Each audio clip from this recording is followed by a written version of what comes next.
Okay, let's talk about chapter 10. So chapter 10 is interesting because there is an example of, there's this kind of trial that happens here with two characters that are only specific to this chapter. And I want to point out to you that this chapter serves an important purpose because Chinua Achebe continuously gives us these examples of customs and ceremonies and practices and ways of life in Umofia, within Igbo culture. And here this chapter focuses on the justice system. And the purpose of him including chapters like this is to show that the Igbo people have a structured, purposeful, organized way of life.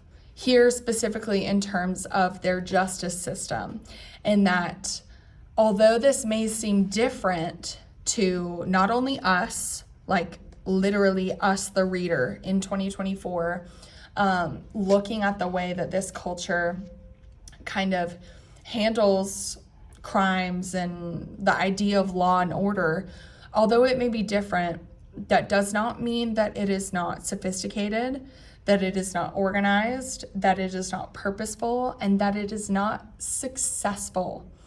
We know that the book is about colonization. We know that there is another dominant culture that is going to come in and perceive these systems as primitive, as disorderly, as purposeless. And that is not the case. So it's very important to note the nuances, specifically in this chapter, with the way that the Igbo people and the people of Umofia handle crimes and preserve law and order within their culture. So something specific about their justice system is that it works in tandem with their belief system.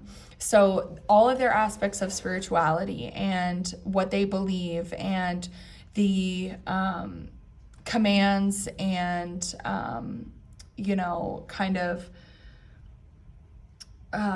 what do I want to say? Like the things that their God says to be true and rules that they do works in tandem with this justice system. So it starts off kind of setting up the scene, and people are clearly gathering for something. There's some sort of ceremony, and we learn that there's a woman, and her name is Magbafo, and she's on one side, and then her husband, Uzawulu, okay, he's on the other side. So you kind of have like a plaintiff and a defendant here, two sides to this issue that needs to be worked out. And people are clearly allowed to be here at the ceremony. But then we're introduced to this kind of committee or this group, and this is the Egwugwu.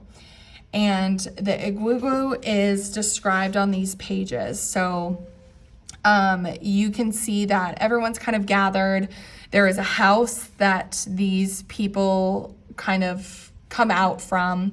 And we learn on these pages that they're 9 men, okay? 9 of the greatest masked spirits. So one representative from each of the 9 villages within Umofia. There's one member that is selected to serve on the Egwugwu. And they represent the ancestral spirits of the Umofian tribes. So they are thought to be ordained with the power, the wisdom, the knowledge, the guidance, the spirituality of their ancestors. And this group of 9 men, they serve to preside over any sort of conflict, any sort of dispute within Umofia, within any of the villages. And they judge sort of these court cases, if you will. So We learn here that their identities are a secret. Nobody knows their identities. And it is a very honorable role to have within the community. To serve on the Igwugwu is like one of the highest honors that you can have. And their identities are kept a secret. And it's said that unmasking an Igwugwu in public is considered one of the greatest crimes that an Umuofian can commit. So we also gather from this that this is kind of a group that is respected and honored, but they're also feared. We see that it was a terrifying spectacle, that women fled as soon as they came into sight. This is sort of a chaotic experience. There's music, there's drums, there's flutes, there's powerful noise, highlighting the importance of their presence and the seriousness of the matter that is about to commence. So we learn all of that on these 2 pages. And then at the bottom, something that's interesting is that it says, Okonkwo's wives, and perhaps the other women as well, might have noticed that the second Igwugwu had the springy walk of Okonkwo. They might have also noticed that Okonkwo was not among the titled men and elders who sat behind the row of the Igwugwu. But if they thought these things, they kept them within themselves.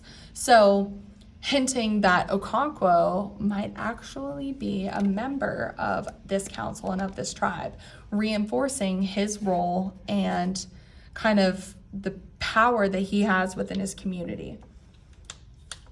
So we learn that there's specific customs that have to do with this ceremony, ways of addressing each other.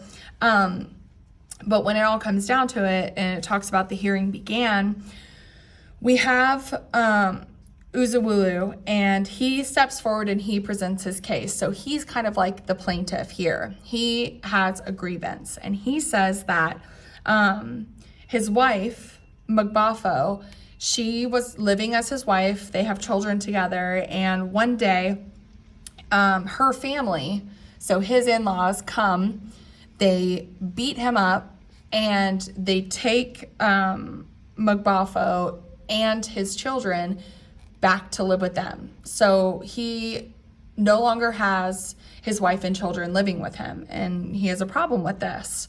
And that is his case. He wants his wife to come back. He believes that they were taken from him unjustly. And so something that's important to know about this situation here, and just kind of reinforcing the power dynamic between women and men in this culture, is that Mugbafo does not speak for herself here. She does not present her case or share her side of the story, but rather her brother steps in and speaks on her behalf. It says, so in her defense, he's saying, my in-law told you that we went to his house. And he explains their side, why they went to his house, why they took his sister back with them. And they say because Uzewulu was beating her. He was beating her unjustly. He was beating her excessively. He beat her while she was pregnant. He beat her until she miscarried. She was with child, and then she was no longer with child, and that he almost killed her. And he felt that this was unjust. So you kind of can draw inferences or make comparisons to Okonkwo, and based on this scenario. But so they continue, and there's kind of witnesses to both sides, and there's similarities here that you can draw. Although the situation and the ceremony is different, you can see there's evidence of law and order and of roles that different characters play within the system that are not too far dissimilar from, what we see today in our justice system, with lawyers, with witnesses that are called, to give evidence, and this, that, and the other. So you have the kind of head member of the Igwugwu, and he's the eldest leader. And we know in this society that age equals status or position or nobility. And he speaks. And something that's interesting here is that he says, "We have heard both sides of the case," said Evil Forest. "Our duty is not to blame this man or to praise that." So we can't blame him for doing what he did, and we can't praise him for doing what he does, and said that what he did was just and that he does not deserve punishment, but to settle that dispute. And they settle the dispute, and they determine that in order to resolve the issue and restore order here between these two families is that Uzawulu should go to his in-laws with a pot of wine and beg your wife to return to you. It is not bravery when a man fights with a woman. Okay? So this is what he needs to do. This is his punishment. This is how order will be restored. And so the issue is resolved. And what is important to know specifically is that this is a complicated situation. This is not something that is handled lightly. It is an evidence of disorder that must be remedied, and it is remedied by a very sophisticated system. And in the Igbo culture, they take this situation, they hear both sides, and they work out a solution that keeps the peace and order among the people, reinforces the importance of social bonds within their culture, without some sort of imprisonment or violent outcome or violent punishment. It's not like an eye for an eye, like Uzawulu must be beaten how he beat his wife. That's not the case. So what Chinua Achebe really wants to portray is that this is a sophisticated justice system. It's very intricate. It is organized. It is structured. It is successful. It resolves disorder within their culture. And most importantly, it is merciful. It's peaceful. It shows mercy towards those that commit a crime or cause disorder among their society.